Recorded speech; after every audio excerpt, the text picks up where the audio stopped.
የኢትዮጵያ ምርት ገበያ ከ2014 በጀት ዓመት እስከ 2017 በጀት ዓመት የመጀመሪያ ሩብ ዓመት ድረስ ባሉ ጊዜያት የምርት መቀበል መጠኑ እስከ 49 በመቶ መቀነሱ እንዲሁም የውጭ ንግዱ ደግሞ እስከ 29 በመቶ ቅናሽ ማሳየቱን የፌዴራል ዋና ኦዲተር የክዋኔ ኦዲት ሪፖርት አመላክቷል። ተቋሙ ላይ በ19 ዘርፎች የተከፈሉ የኦዲት ግኝቶችን ለሕዝብ እንደራሴዎች ምክር ቤት የመንግስት ወጪ አስተዳደርና ቁጥጥር ጉዳዮች ቋሚ ኮሚቴ ያቀረበው ዋና ኦዲተር ምርት ገበያው ተወዳዳሪነቱን ሊያሳድግ አሊያም ደግሞ ዳግም መዋቀር ካስፈለገውም ሊፈተሽ ይገባል ብሏል። የኢትዮጵያ ምርት ገበያ በበኩሉ ከኦዲት ግኝት ወዲህ መሻሻሎች መኖራቸውን ጠቅሶ የምርት ቀበላ፣ የውጭ ንግድና ሌሎችም ጉዳዮች ላይ ቅናሽ የታየው ገበያው ሙሉ በሙሉ እንቆጣጠርበት የነበረውን ስልጣን በአዋጅ በመነጠቄ ነው ብለዋል። አቤል አበበ ጉዳዩን በዝርዝር ተመልክቶታል። እንከታተለው።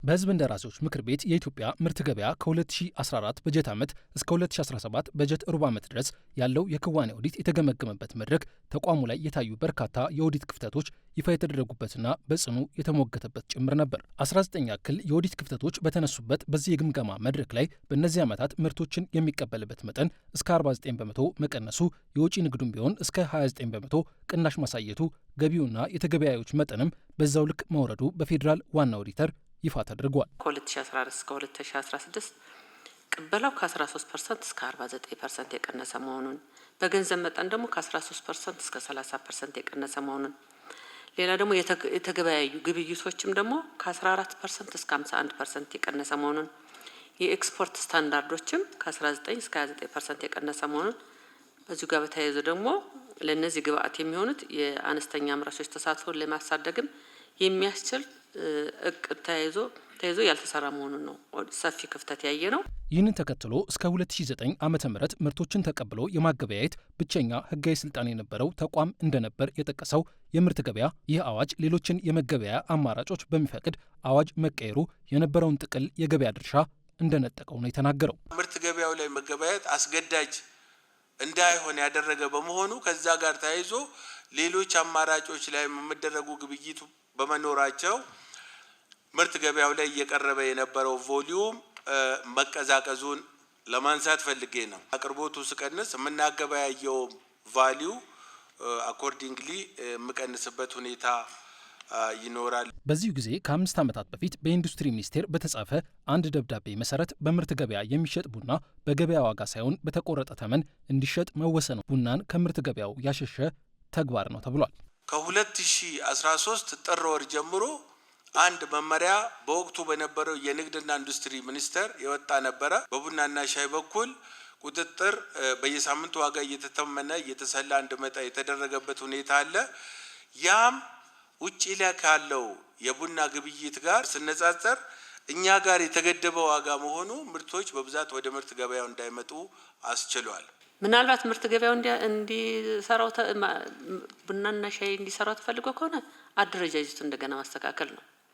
ይህ ሕግን የጣሰ አካሄድ ነው። ኮንፍሊክት ኦፍ ኢንተረስት አለው። በዛ መንገድ መሄድ እንደሌለበት ታምኖበት ብዙ ንግግሮች፣ ብዙ ውይይቶች ሲደረጉ ቆይቷል። ይህን ውክልና ለማንሳት ግን ውይይትና ብዙ አድካሚ ንግግሮች ሲደረጉ ቆይቷል። እኛም ቋሚ ኮሚቴውም ፓርላማውም ድጋፍ እያደረገ ምንፈታው ይሆናል የሚለው። በምርት ገበያ ላይ የታዩ በርካታ ክፍተቶችን ያነሳው የፌዴራል ዋና ኦዲተር ተቋሙ ራሱን ለአዲስ ውድድር እንዲያዘጋጅ ማድረግ ወይንም ዳግም ማዋቀር ለውጤታማነቱ ያሉ ሁለት አማራጮች ናቸው ብሏል። የኤክስፖርት መጠን በነገራችን ላይ በተለይ ከለውጥ ወዲህ በአይነትም በብዛትም በጥራትም በጣም ከፍተኛ ለውጥ አለ። ይሄ ኃላፊነት የተሰጠው የምርት ገበያ ደግሞ ምንድነው ጉዞ የቁልቁለት ጉዞ ነው። እኔ ትንሽ ያልታረቀ ነገር ያለ ይመስለኛል። ይሄ ተቋም የሚያስፈልግ ከሆነ በደንብ ችግሩ ታይቶ ወደ ትክክለኛ ትራክ እንዲገባ ተደርጎ ሲስተሙ በዛ እንዲሄድ ከሆነ የማያስፈልግ ከሆነ አደረጃጀት ለውጥ ካስፈለገም በደንብ ማየትን የሚጠይቅ ይመስለኛል። እንደ ኢትዮጵያ ምርት ገበያ አሁንም ይሄንን ለውጥ አውቆ አቅም ፈጥሮ ተወዳዳሪ ሆኖ መዝለቅ የሚችልበት ሁኔታ መፍጠር ይገባል።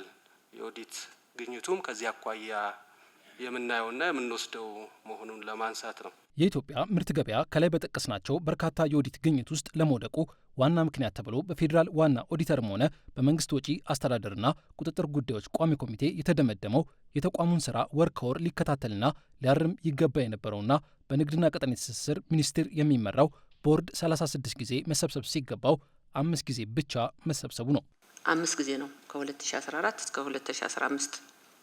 እኔ እንደውም ለዚህ ተቋም የቁልቁለት ጉዞ ተጠያቂው ቦርድ ነው ብዬ ነው የማስበው። በአግባቡ እየመራው አይደለም እና ይሄንን ቦርድ የሆናችሁት ንግድና ቀጠናዊ ትስስር ሚኒስቴር እንደውም ዛሬ እኔ ቢሆን የሚሻለው ሚኒስተሩ ነበር መቅረብ የነበረባቸው። ምክንያቱም የቦርድ ሰብሳቢው እሳቸው ናቸው፣ ተቋሙም የሚመሩት እሳቸው ናቸው። ልክ ነው።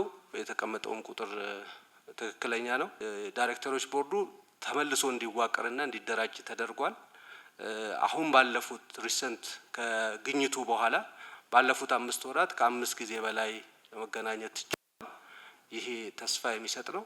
ይሄ እንደተባለው የመሪነት ሚና፣ የድጋፍ የክትትል ጉዳይ እጅግ በጣም አስፈላጊ እንደሆነ እናምናለን። እንደ መንግስት ተቋም ሲቋቋም መጀመሪያውኑ የራሱ የሆነ ዓላማ ስላለው ይጠቅማል ተብሎ የተቋቋመ ተቋም ስለሆነ ይጠቅማል ተብላችሁ የተቋቋማችሁትን ተቋም ደግሞ ማህበረሰቡንም አገሩንም መጥቀም ደግሞ የአመራሩ ግዴታ ነው። ለኛ ለዋና ኦዲተር፣ ለገንዘብ ሚኒስቴር እና እናንተን ለምከታተለው ቋሚ ኮሚቴ በየ3 ወሩ ሪፖርት እንድታደርጉልን እንፈልጋለን። የኢትዮጵያ ምርት ገበያ በዚሁ ጊዜ ችግሮቹን ለመፍታት ተቋማዊ ቁመናውንና አሰራሮቹን የሚያሻሽል የአዋጅ ረቂቅ ተጠሪ ለሆነበት የንግድና ቀጠናዊ ትስስር ሚኒስቴር ማስገባቱን የጠቀሰ ሲሆን ረቂቅ አዋጁን መቀበሉን ያሳወቀው ሚኒስቴር መስሪያ ቤቱም መታለፍ ያለባቸው የውይይት ሂደቶች ታልፈው ረቂቁ ለፓርላማ የሚቀርብ ይሆናል ብሏል። የፌዴራል ዋና ኦዲተርም አዋጁ በረቂቅ ደረጃ በርካታ ዓመታትን መቆየቱን ጠቅሶ የመጽደቅ ሂደቱ እንዲፈጥን ጠይቋል።